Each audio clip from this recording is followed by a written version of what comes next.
regionalism is a big problem because it's unelected, unrepresented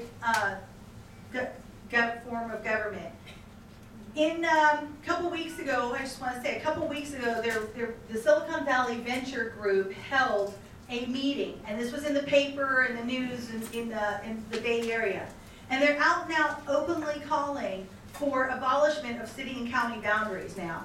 They're calling for regionalism, and this is what it is, regionalism, so the city and counties representatives will simply be ceremonial positions in their regional government. Who's calling for that? Well, Silicon Valley Venture Group, Silicon Valley Manufacturing, Senator Mark DeSaulnier was there calling for it. ABAG. Okay, this is ICLEI's website. ICLEI is one of the main NGOs that's pushing the local action plan, Agenda 21, into our cities and towns. This is their site, and so it's their words. ICLEI acts as a bridge between local governments and UN processes. When a city joins ICLEI, okay, when a city joins ICLEI, they pay dues to ICLEI, and they explicitly accept the ICLEI charter or constitution. ICLEI acts as has a world congress and acts as an agent on behalf of that city on a world stage. This is an international constitution and charter of mayors across the world that belong to this group. This is not just some, benign organization. They also explicitly are accepting the 16 principles of the Earth Charter. And that's all in the ICLEI Constitution. If you look up ICLEI, Google ICLEI, somebody's got a phone that's ringing. So if you look up ICLEI Charter Constitution, you will see that it's a very serious organization. And when you join it, it's not just to get software to do a climate action plan. That's not what's happening. That's how they start. But this is the world organization that is involving itself in our local plans. This is a tax return from ICLEI showing their local Agenda 21 campaign from 1997. This is the local Agenda 21 planning guide from ICLEI, and it says it's an introduction for sustainable development planning. This is what a lot of our cities, our counties, our regional bodies are using as a guide for their local planning.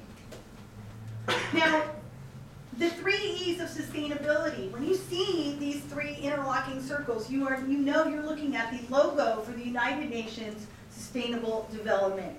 And these 3 E's mean something different to us than they do to the UN crowd. Economy. When you look at economy, you think, we want a robust economy, we want jobs for everyone. No. When they're talking about economy, they're talking about public-private partnerships. If you've noticed, everything's going to public-private partnerships, collaborative efforts, things like that, benefit corporations. So it's not including the individual, the personal individual or the small businesses. This is big government, big business, and big labor. So a lot of these the government projects are then given to big corporations. Those big corporations are then required to use project labor agreements, which is union labor, and that's fine, but this is creating a circular situation, which is self-fulfilling. So we fund our own demise in a lot of these things. We're creating a structure that can't be broken, and the individual taxpayer and the individual businesses are left out. Now, the environment, that's something that's used to either, it's a regulation to keep the small business out, or it can also be used as an incentive. And a lot of this development that's going on in California, the Environmental Quality Act is waived. Environmental waivers are given for special projects like the high-speed rail or sustainable development compact development. So whatever projects are in favor, there are waivers for the environment. Now, equity. When you think equity, it's not equal justice, it's social justice. I don't know if you guys have heard of that term, but everything is about social justice and environmental justice, which is the redistribution. It's a redistribution model. Now, in California, as I said, we have bills that are forcing us down this path, and the 3 main bills that work together are AB 32, our Cap and Trade Bill, which is our Global Warming Act, SB 375, which is Sustainable Communities, and AB 2785, which is open space and wildlands. So again, under the threat of global warming, we're supposed to do these things, okay? So in order to save the planet, okay, that's what our Global Warming Act is telling us, we need to reduce our carbon emissions, and in order to do that, we need to live in sustainable communities, and the rest of our land outside of these sustainable communities needs to be open space and wildlands. I mean, that basically sums up these bills. These bills, AB 32 was passed in 2006, and AB 32 says that we need to reduce our greenhouse gas emissions by 2020 to 1990 levels. Okay, that's what it says. This is also our cap and trade bill, so our carbon emissions need to be capped and or we need to pay fines. So the idea was to have businesses that were polluting be penalized. If they didn't upgrade their facilities, then they would have to pay to mitigate their carbon emissions to some other land bank or something like that where they could trade. So when you have land that's being unused, like a forest or wetlands or whatever, it's undeveloped, that land can be used as a piggy bank, okay? That land is a carbon sink, a sequestration. So the owner of that land or who controls that land can then use that as a carbon credit trading with a coal company or whatever if they are emitting. That's the idea behind that. So if you don't upgrade your facility, then you could pay to get carbon credits from somebody else to offset and mitigate. We're not saving the planet. We're not doing anything. The carbon credit trading scheme is a giant $1 trillion piggy bank. Okay? And whoever owns the land owns the bank. That's basically what it is. And the rest of us are going to get charged for the air that we breathe. And we're going to be regulated out of business. In California, you know, I don't need to tell you guys how difficult it is to do business in California. My husband has a business and we can't get truckers that come in from out of state anymore because of the regulations. The truckers that are in the state can't afford to upgrade their trucks because it costs so much money that small businesses and truckers are going out of business. So what we end up with is very big corporations, and that's it. The little guys are out. SB 375 is our sustainable community strategy. So again, because we want to save the planet, okay, we need to live in sustainable communities. Well, what is the definition of a sustainable community? Well, it's not the definition that they gave us. Sustainable development isn't to preserve for future generations and all that. I'll tell you what SB 375 says a sustainable community is. Because the legislation defines it. It defines high-density, compact dwellings, minimum 20 units per acre, next to within a half mile of transit, okay? And we got to get out of our cars. That's what sustainable community means, okay? So no more single-family homes. In the future, this is the whole point, is to move away from the single-family homes, get us out of our cars in order to save the planet. I mean, this is the ideology behind this legislation. Why this? Your home, your single-family home, is considered unsustainable. Your ranch, your land is considered unsustainable. So you shouldn't be developing it, you shouldn't be driving your cars. Now, anything outside of an urbanized area now, because that's what's going to happen, is all of the communities, all 9 Bay Area counties and all cities within that county are being asked to create high-density housing next to mass transit. Whether you have it or not doesn't matter. My town is 7 miles to the nearest BART station, yet they are telling us we have to build X number of housing, minimum 20 units per acre on up, in order to be sustainable. Because our single-family homes and our lifestyle apparently is not good. Now, outside of these sustainable communities is open space and wildlands. And that's where you guys come in, okay? Because your lifestyles, your land, okay, needs to be preserved for future generations and wildlife, and be part of the mitigation land banking system in the carbon credit trading scheme. That's AB 2785, which calls for a wildlife corridor system. Now, like I said, they tell you one thing, and then it means something else. This is the propaganda video that they showed to try to tell us how great their sustainable lifestyle would be for us.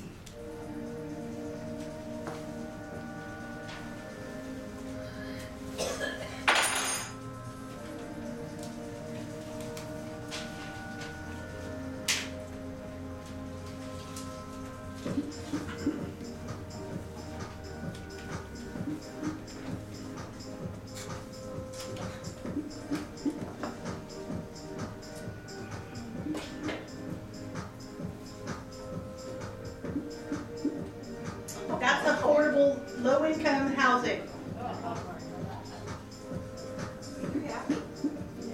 Stack and pack.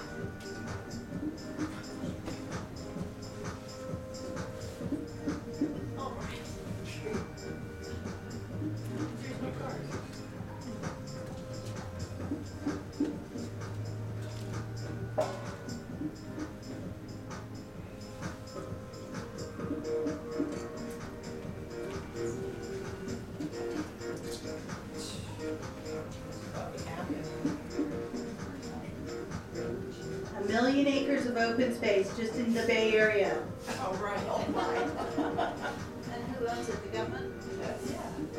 Oh, yeah. Nice car.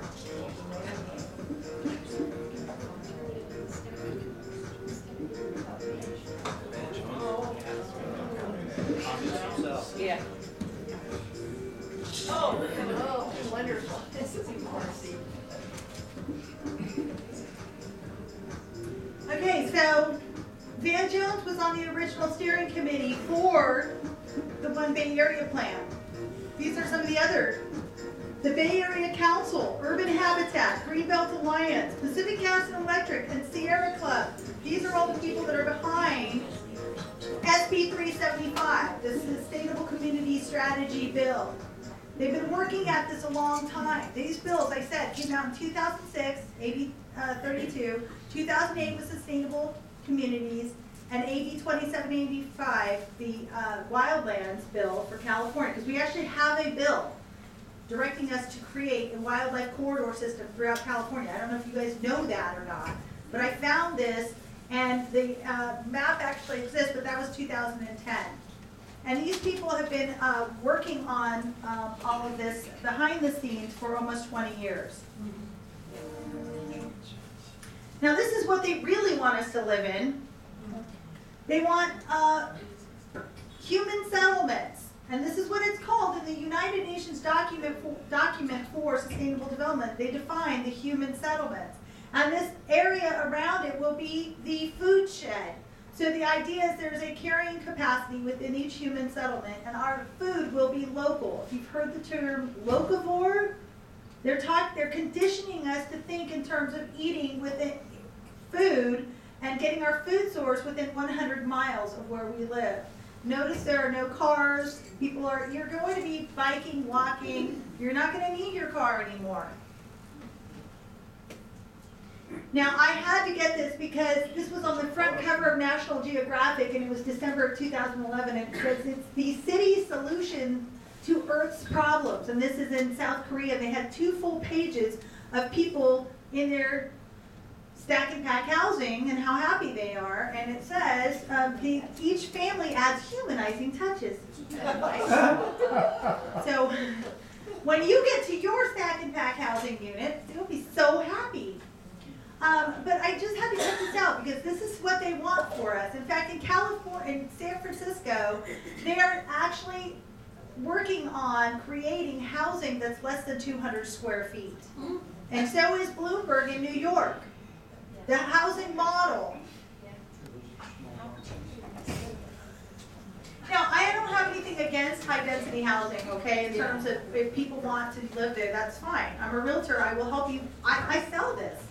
If somebody wants to live in high-density housing, there's plenty of places to do that. Go to San Francisco. When I was 20 years old, I would have loved to live in San Francisco, walk and be able to, not have a car and worry about, have friends and no privacy. That was great. I mean, when you're 20, that's what you want. It's a party, right?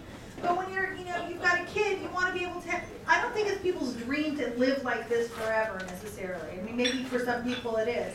But again, this is America. It should be a choice. We shouldn't all be forced to live like this. If people don't want to live in this type of housing, they should have a choice where they live. You live here for a reason. You live here because you don't want to live like that, or you would be already. And that's the thing. It's all about choice and having a choice about how your city grows, how you and your town make decisions. Now, this is an example of the Wildlands map, and this was a conceptual map that Dr. Michael Kaufman actually created. And he's he worked with the federal government in creating a lot of the plans for the environmental regulations until he decided to start mapping some of the things in the UN Biodiversity Treaty. And he came up with this map of what it would look like to implement the Biodiversity Treaty as they were going to vote on it. And this map shows you the rewilding of 50% of the United States. Now, this map was never voted on by Congress because he showed them this map, and an hour before they were going to vote, they were so horrified they stopped the vote. But again, it doesn't matter because we already have a wildlands map in California. These things are already happening, even though Congress didn't ratify it. It doesn't matter. This is all being injected into our system throughout our states and everywhere without a vote of Congress, without the people knowing. So land use regulations and regulatory takings and things that affect our land use are happening, and people don't realize it. And eminent domain is one of the obvious ways of land takings, and that happens as well. But some of the others that are not so obvious, where we're being regulated on the use of our land, conservation easements. I mean, conservation easements have become very popular now, and especially in ag land or scenic land where they want to control, they ask for a conservation easement. So you sign on to a conservation easement and you get a tax break or whatever. But what happens to that land is that land gets, the government now has rights to that property, okay? They can come on at any time. If you don't pay your property tax, they can take all of your land, not just the part that's in your easement. But the other thing is that easement then becomes part of a land mitigation bank. It becomes part of a theoretical portfolio that is put into a trust and is managed by these big land trusts, like the Wildlands, the Nature Conservancy. So you may not even know. Remember I said, whoever has the land owns the piggy bank.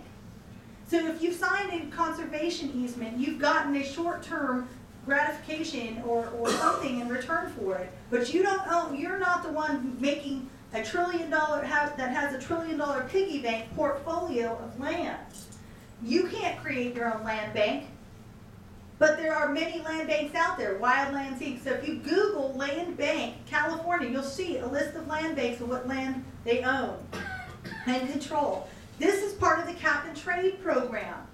I go to the California Air Resource Board meetings and hearings, and this is what this is a giant windfall. So when you see land being purchased for open space or protecting a ridge line or wetlands or whatever, you know, as a realtor, I was thinking, we're broke in California. A couple of years ago, I was thinking, why are we buying up all this land? I don't understand why we're spending this money. Our children can't read.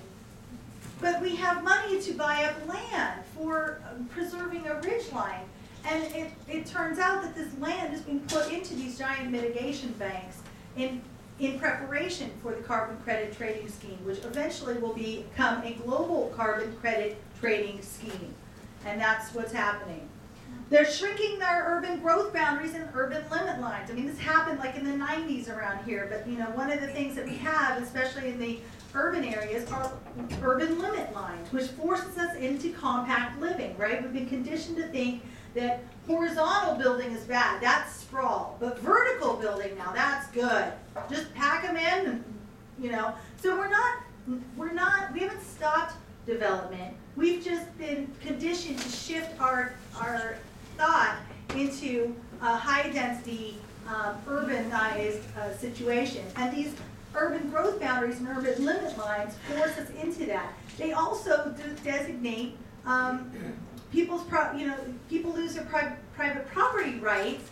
Anybody outside the urban limit line has a severely restricted use of their property. You know, if you've got property that's outside of